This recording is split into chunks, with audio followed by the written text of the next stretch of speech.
নমস্কাৰ সকলোকে SKG YT নিউজলৈ স্বাগতম জনাইছো। যোৱা কেইটা দিন মই কোনো ধৰণৰ ভিডিঅ' বনোৱা নাই কাৰণ কি বুলি বনাম সেইখিনি কথা কোৱাৰ মোক সাহস নাছিল, কিন্তু এতিয়া বনাইছো কাৰণ এতিয়া আমাক উত্তৰ লাগে। জুবিন গাৰ্গৰ এই ঘটনাই আমাৰ মাজত বহুতখিনি প্ৰশ্ন থৈ গৈছে, যোনখিনিৰ আমাৰ উত্তৰ লাগিবই। বৰ্তমান হিমন্ত বিশ্ব শৰ্মাই এটা পোষ্ট দিছে য'ত তেওঁ কৈছে যে শান্তনু মহন্তক ব্লেকলিষ্ট কৰা হৈছে, তেওঁ কোনো ধৰণৰ অনুষ্ঠান অসমত কৰিবলৈ দিয়া নহ'ব। কিন্তু অকল সেইটো কৰিলেই নহ'ব, তেওঁক অতি শীঘ্ৰে গ্ৰেপ্তাৰ কৰিব লাগে আৰু তেওঁ উচিত শাস্তি পাব লাগে। কাৰণ জুবিন গাৰ্গক তালৈ লৈ যোৱা মানুহজনটো তেওঁই আছিল, তাৰপিছত তেওঁ বিজনেছত ব্যস্ত আছিল নে কিবাত ব্যস্ত আছিল এইবোৰ স্পষ্টীকৰণ দিলেতো নহ'ব।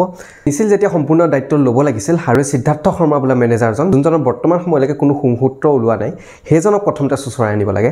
কাৰণ মেনেজাৰ হিচাপে তেওঁতো কেৱল পইচাৰ হিচাপে কৰিলে, তাকো জুবিন গাৰ্গৰ ইমান কষ্ট উপাৰ্জিত ধনখিনি নিজৰ তালে নিলে। আৰু প্ৰথম খবৰটো আজি গৰিমা শইকীয়া গাৰ্গক সিদ্ধাৰ্থ শৰ্মাৰ বিষয়ে সোধা হৈছিল যে তেওঁ কোনো ধৰণৰ যোগাযোগ কৰিছিল নেকি, আৰু তেতিয়া গৰিমা শইকীয়া গাৰ্গে কি ক'লে মই আপোনালোকক দেখুৱাই লৈছোঁ। নাই মই সেইবোৰ কথা এতিয়া মই কোনোবাৰ মোৰ লগত কোনো যোগাযোগ নাই, মই একো কথা নাজানো। সেইবোৰ কথা এতিয়া মই উত্তৰ দিয়াৰ মই মানে হেৰিও নহয়, পৰিস্থিতিও নাই। এতিয়া মোৰ লগত কোনো যোগাযোগ নাই কাৰো।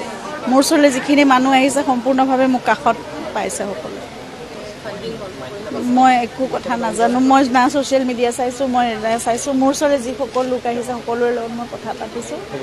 বাকী মই জানো চৰকাৰ আৰু আইনে যি ব্যৱস্থা লয় সেয়াত মোৰ সম্পূৰ্ণ আস্থা আছে। গতিকে দেখিলে গৰিমা শইকীয়া গাৰ্গৰ লগতে কোনো ধৰণৰ যোগাযোগ কৰা নাই আৰু অসমৰ প্ৰতিজন মানুহৰ হিয়া ভাঙি পেলাই তেওঁ বেলেগত আৰামত জীৱন কটাই আছে। শুনিব পোৱা মতে তেওঁ জুবিন গাৰ্গৰ ফোনটোও ঘূৰাই দিয়া নাই। ইয়াৰ কি ৰহস্য আছে এই সকলোবোৰতো তদন্ততহে বাহিৰলৈ আহিব। কিন্তু প্ৰথম দাবী এইটোৱে যে সিদ্ধাৰ্থ শৰ্মাক অতি সোনকালে গ্ৰেপ্তাৰ কৰিব লাগে, এটাও সুৰুঙা নোহোৱাকৈ ইয়াৰ তদন্ত হ'ব লাগে। ইয়াৰ হিমন্ত বিশ্ব শৰ্মা ডাঙৰীয়ালৈ আহ্বান জনাইছোঁ।